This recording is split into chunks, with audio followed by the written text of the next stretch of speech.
Mohammed Masood once again, and today, as of now, I'm going to talk on another very important topic. It's very interesting, to say the least. It's basically about international affairs. It's about Geneva Convention. Before I proceed and talk in length and breadth about this convention, we need to remember, or rather, we need to delve a little into the background of what exactly and how exactly these Geneva talks, or rather Geneva Convention, all began. It was way back in 1859 when a Swiss citizen named Henry Dunant took a little initiative after the War of Solferino. What exactly happened in the War of Solferino was death, destruction, decadence, mayhem, pandemonium all over. He saw that people lost their lives like cabbage and potato. Men, women, children, civilians, soldiers from the other side as well as from the own side. People were losing their lives with every passing day, and destruction and decadence was the order of the day. In simple words, he was indeed moved by the destruction caused by this War of Solferino, and it had a huge and deep impact on his mind, on his psychology, so much so that he took a huge initiative towards the formation of an important organization which could look into the loss of lives, destruction of properties, and other collateral damages that occurs due to war. After a gap of few years, in 1864, 12 nations met. These nations were basically intending to bring some sort of sanity, some sort of order during war times or during calamities, natural or man-made. They were looking for neutrality of all personals. What exactly they were looking for was that soldiers, maybe whether they are from the enemy side or the home side, they need to be treated on par like a common human being. What they wanted to do is that they wanted to lessen the impact of any sort of a war or any sort of a conflict that occurs on the common masses, on civilians in particular, and they were looking for some sort of steps to be devised to make sure that soldiers from both the sides are treated humanly when they are taken into custody or captivity. Now, this initiative led to the foundation of Red Cross. We know Red Cross as an organization, as an international organization that basically comes, or rather is placed in service whenever there is any sort of damage, natural conflict, or natural calamity, man-made calamity, war, or any sort of emergency situation wherein the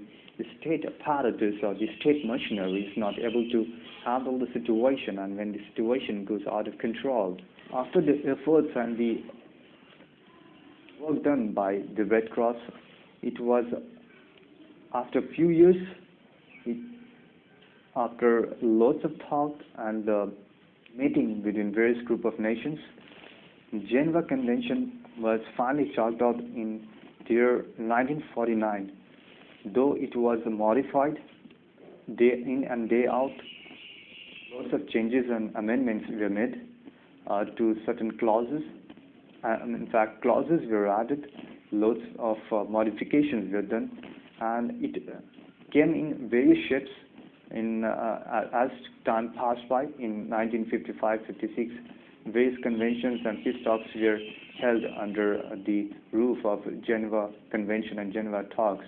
which necessarily and commonly implies that it's basically intended to bring in peace in any warring nation or any conflict zone. There are various features of Geneva Convention and Geneva talks. One of the most important and major feature of Geneva talk is that it intends to lessen the collateral damage. Now, what exactly do we mean by collateral damage? That collateral damage is the damage or the destruction or loss that occurs due to the war or any sort of conflict that is basically carried out in a particular zone, and the people who are not part of that war also getting affected is the basic feature of collateral damage. Civilians are the worst affected when any sort of conflict occurs, and they are basically not a part of the conflict, and they are the one, or they are the one who are basically coming under fire all the time, and what they find themselves is that in a very real difficult situation at the receiving end, and they are simply seen as one of the scapegoat at times of between, and they are the one who come under enemy fire at times. Now, effort should always be made to ensure that the degree and the gravity of collateral damage should be lessened, and should be kept to the minimum level as far as possible, or else the situation might get out of control and might lead to a different sort of direction, wherein a state of civil war may prevail. Now, this is what happened in several wars that have been fought over the years, and in the current scenario, we can see Syria, Iraq, and Sudan, and other nations out there in Middle East are basically coming under the state of civil war. Therefore, Geneva Convention had their task cut out, and they had to ensure all the time they made that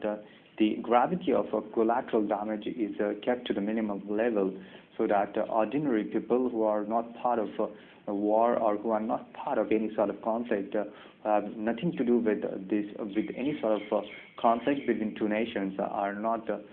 brought, or rather not to bear the brunt.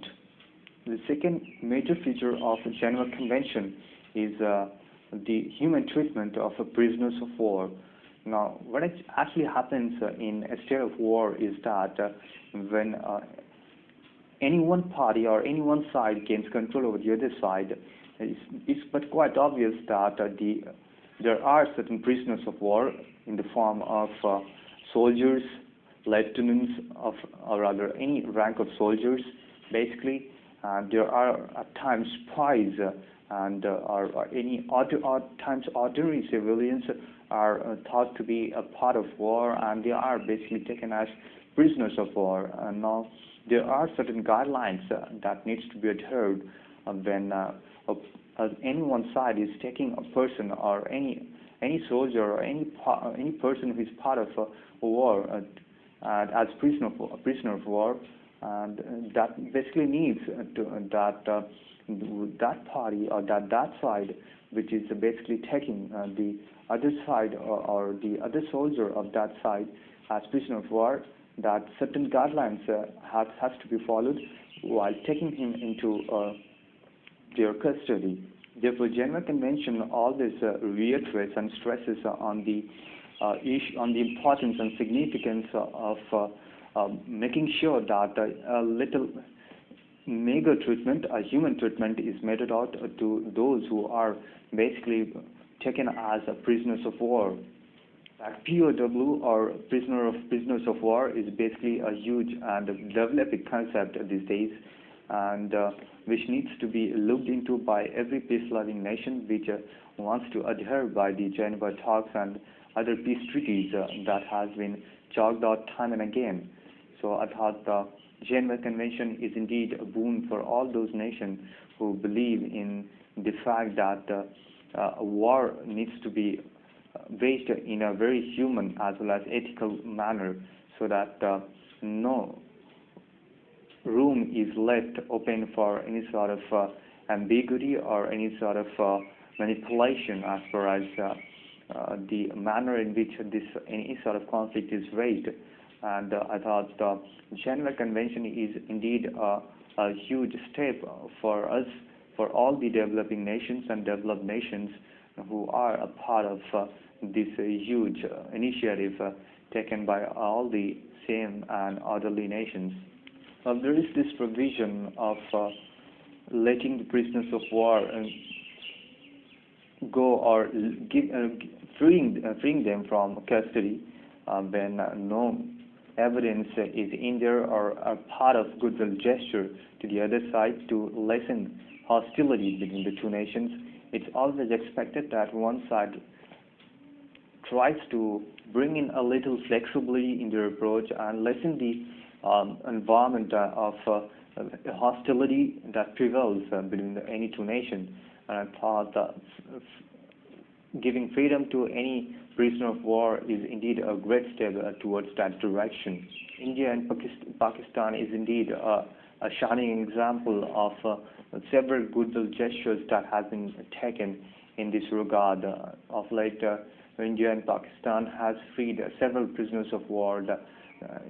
in any sort of infamous war that has taken place over the years.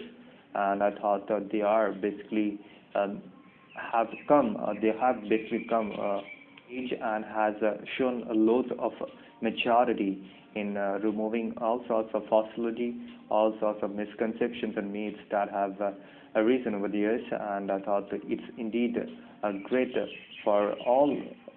initiative, in fact, for all the peace-loving nations of the world. Well, at times, even soldiers serving the country are seen as a literal prisoner of war because of the gravity and the degree of pressure that they have on behind their back to serve their country. At times, what happens is that a nation, or rather the president of any nation, shows a lot of maturity in trying to give him a little relief by giving him a little break. This is what happened with the United States as well. The president of the United States showed a lot of maturity and a lot of flexibility in his approach towards the soldiers serving in Afghanistan and Iraq by letting them go free or giving them voluntary retirement opportunity to several personal soldiers by pulling out several soldiers from the line of Afghanistan and Iraq and allowing them to lead a normal life of a civilian. I thought this is indeed one great part that has been played out by several peace-loving nations, and I thought the United States is one of them, and the current president has showed a lot of maturity in this regard. Well, all in all, it should be ensured that all the clauses of the Geneva talks and convention should be adhered to in any sort of warring situation. And if there is any sort of breach of the clauses of Geneva Convention, I thought it's up to all the peace-loving nations of this world to make sure, or rather to remind that nation that it's basically our initiative that has brought this Geneva talk, and it's up to us that all the clauses and all the integrities of this important convention is followed and adhered strictly and religiously. And I thought every nation should always try this to make a point to remember that we are indeed a sane nation, a nation that believes in development socially and economically, and war is indeed a scourge, a menace to the economic development of any nation. Well, war, I thought, is the last thing any nation would want until unless it has no other options left, unless it has this ability of creating a threat for the integrity and sovereignty of that nation. Until unless that happens, war should always be avoided at all costs, because what actually happens is that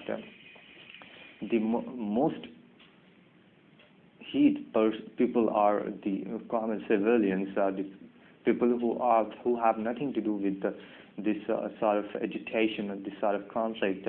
They are basically the people who come under fire, and they are the people who lose the most. And I thought that it's basically our job to ensure that if at all a war is waged, it should be waged in a human way, and all the conventions should be followed and adhered to while waging any sort of war, be it in Syria, be it in Iraq, be it in any other part of the world, or be it in Sudan, for example.